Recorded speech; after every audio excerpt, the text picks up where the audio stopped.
श्री शिवाय नमस्तुभ्यम। दोस्तों, आप सभी जानते हैं कि 8 सितंबर 2025 दिन सोमवार को पड़ रही है श्रद्धा पितृपक्ष।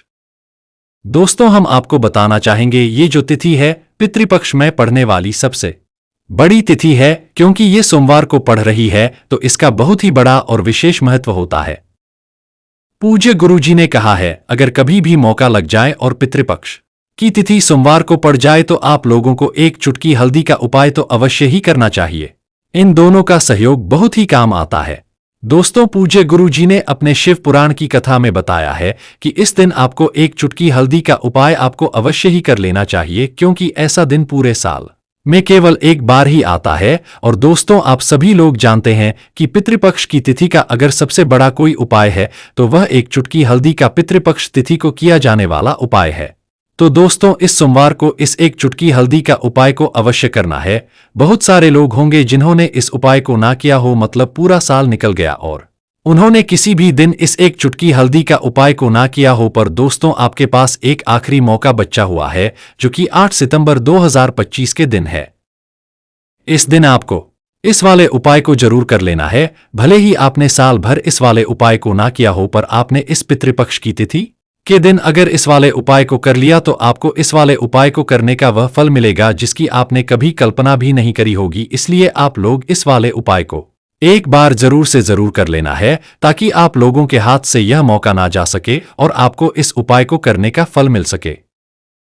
दोस्तों, ये उपाय पंडित जी ने अपने अभी की ही शिव पुराण की कथा में बताया है, जिस उपाय को आज हम आपको अच्छे से बताने वाले हैं। इस वीडियो को देखने के बाद आपको इस उपाय को समझने के लिए किसी और वीडियो को देखने की जरूर नहीं पड़ेगी।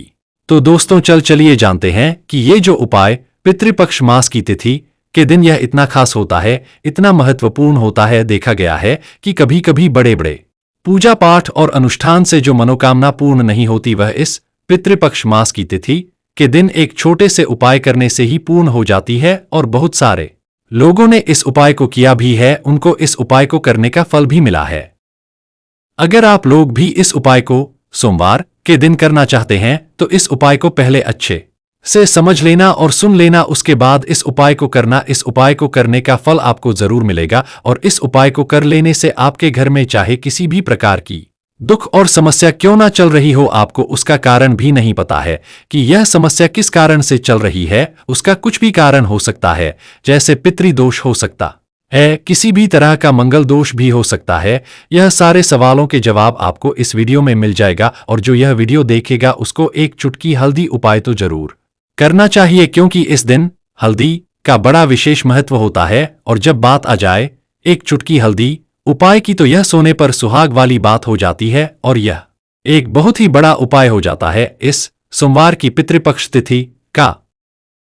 तो अब दोस्तों, इस एक चुटकी हल्दी उपाय को आखिर करना किसको है, सबसे पहले हम लोग वह बात जान लेते हैं। तो देखो, घर की जो बड़ी माता बहन हो, उनमें से कोई भी एक माता बहन इस वाले उपाय को कर सकती हैं। दोस्तों, अगर आप चाहो तो अपने घर के सभी सदस्यों को भी इस उपाय को करवा सकते हो। अगर किसी व्यक्ति की खुद की कोई मनोकामना है, कोई दुख या परेशान है जो कि वह अपने लिए ही करना चाहता है इस वाले उपाय को, तो वह खुद अपने लिए भी कर सकता है। अगर कोई घर में ऐसा है जो कि अपने पूरे घर परिवार की सुख शांति के लिए यह वाला उपाय करना चाहता है, तो वह भी कर सकता है। उसमें कोई दिक्कत वाली बात नहीं है।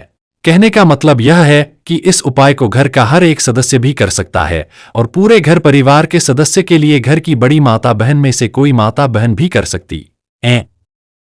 माताएं बहन अगर घर में उपस्थित नहीं हो, तो वह यह वाला उपाय न कर पा रही हो, तो फिर घर का कोई भी बड़ा सदस्य भी इस वाले उपाय को कर सकता है, चाहे वह फिर पुरुष ही क्यों ना हो। उसमें फिर कोई भी दिक्कत वाली बात नहीं है।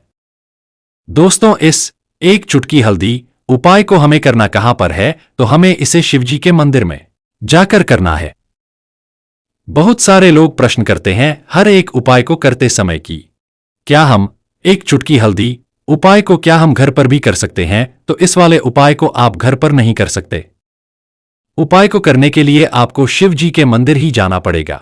इसके बाद में जो अगला प्रश्न निकल कर आता है इस उपाय को लेकर कि आखिर हमें इस एक चुटकी हल्दी उपाय को किस समय करना है, सुबह के समय करना है कि शाम के समय करना है तो देखो, इस वाले उपाय को आप सुबह के समय भी कर सकते हैं और शाम के समय भी कर सकते हो, यानी शाम के प्रदोष काल के समय भी कर सकते हो। अगर आप पूछो कि सबसे उत्तम समय कौन सा रहेगा इस एक चुटकी हल्दी उपाय को करने का, तो हम आपसे बस यही कहेंगे कि इस उपाय को सुबह के समय करेंगे तो ज्यादा बेहतर होगा। बाकी अगर प्रदोष काल के समय भी करेंगे तो भी अच्छा होगा, इसमें कोई दिक्कत वाली बात नहीं है। तो अब दोस्तों, जो अगली सबसे बड़ी और महत्वपूर्ण बात आती है वह यह आती है कि सुबह अगर हम उपाय को करेंगे तो हमें कितने बजे से लेकर कितने बजे तक के बीच में करना, और शाम के समय प्रदोष काल के समय तो हमें कितने बजे से कितने बजे तक के बीच में करना है। तो देखो, सुबह के समय जितना जल्दी हो सके उपाय को करने की कोशिश करना। बाकी अगर किसी कारण वश लेट भी हो जाओ, थोड़ी देर भी हो जाए, तो 10 बजे या 11 बजे तक भी आप इस उपाय को कर लेना, 12 बजे से ज्यादा देरी न हो। इसके बाद में दोस्तों, अगर शाम के समय प्रदोष काल की बात करें, प्रदोष काल का जो समय होता है वह शाम के 6 बजे से शुरू हो जाता है, मतलब शाम को 6 से 8 बजे तक।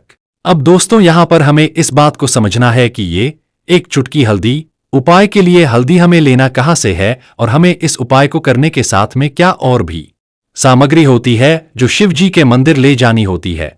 तो देखो, यहां पर हम आपको बता दें, सबसे पहले आप लोग यह जान लो कि एक चुटकी हल्दी का जो उपाय है, सिर्फ और सिर्फ आप उपाय की सामग्री लेकर कभी भी शिव जी के मंदिर लेकर मत जाना, क्योंकि हमें भगवान के सामने यह नहीं दिखाना है कि हम भगवान शिव जी के मंदिर आए हैं तो अपने फायदे के लिए आए हैं।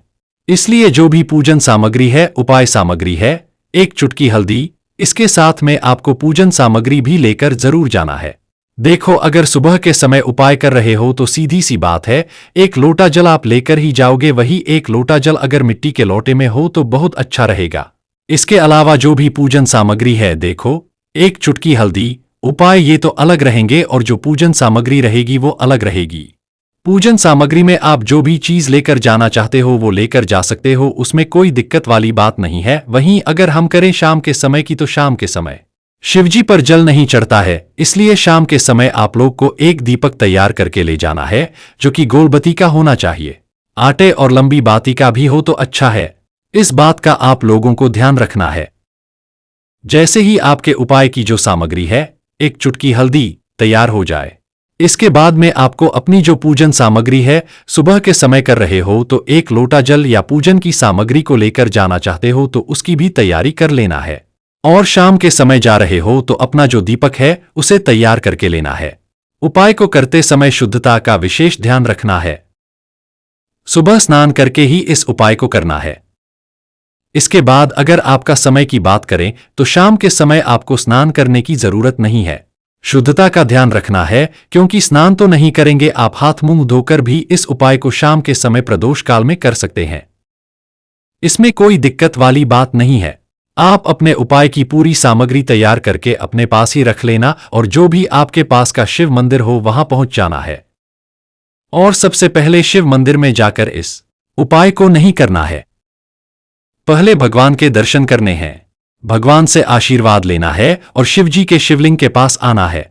शिवलिंग के पास आने के बाद आप जो पूजन सामग्री लेकर आए हैं, जैसे कि सुबह गए हो तो एक लोटा जल और साथ में जो भी पूजन सामग्री लेकर आए हो उनसे भगवान शिव जी की पूजा करें।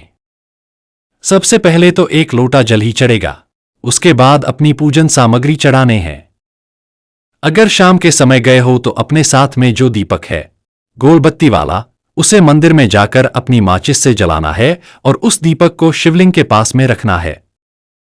दीपक को शिवलिंग के ज्यादा पास नहीं रखना है, यानी सीधी सी बात है कि शिवलिंग पर आंच नहीं आनी चाहिए। जैसे ही आपकी पूजा अर्चना हो जाती है और भगवान शिव जी प्रसन्न हो जाते हैं, उसके बाद अपने एक चुटकी हल्दी अपने सामने निकाल कर रख लें। इस तरीके से जब आप उपाय करेंगे, पूजन सामग्री करने के बाद और पूजा अर्चना करने के बाद, आपको उपाय का फल बहुत जल्दी और बहुत बड़ा होकर मिलेगा। अपने एक चुटकी हल्दी को अपने सामने रखकर दाहिने हाथ की हथेली से उठाएं। हर एक दाना हल्दी का उठाते समय श्री शिवाय नमस्तुभ्यम बोलें। इसे धीरे धीरे शिवलिंग के ऊपर चढ़ा दें। भले ही यह गिर जाए, आपका चढ़ाना शिवलिंग पर ही माना जाएगा। इस तरह पूरे एक चुटकी हल्दी को एक एक करके शिवलिंग पर चढ़ाने के बाद भगवान से अपनी मनोकामना बोलें। जो मनोकामना के लिए आप यह उपाय कर रहे हैं वही भगवान से कहें। इसके बाद भगवान के सामने ओम नमः शिवाय मंत्र का कम से कम 2 मिनट जाप करें। मंत्र का जाप करने के बाद भगवान से एक बार और प्रार्थना करें, अपनी मनोकामना के लिए या अपने दुख या परेशानी के लिए। उसके बाद आशीर्वाद लेकर वहां से उठ सकते हैं और घर जा सकते हैं। दोस्तों, इस तरीके से जो भी व्यक्ति छोटी छोटी चीजों का ध्यान रखते हुए इस एक चुटकी हल्दी उपाय को करेगा, उसकी मनोकामना जरूर पूर्ण होगी और जो भी दुख और परेशानी है वह जल्द ही दूर हो जाएगा। अगर आपको यह वीडियो पसंद आया है तो इस वीडियो को लाइक करें और चैनल को सब्सक्राइब जरूर करें। हर हर महादेव। ओम नमः शिवाय।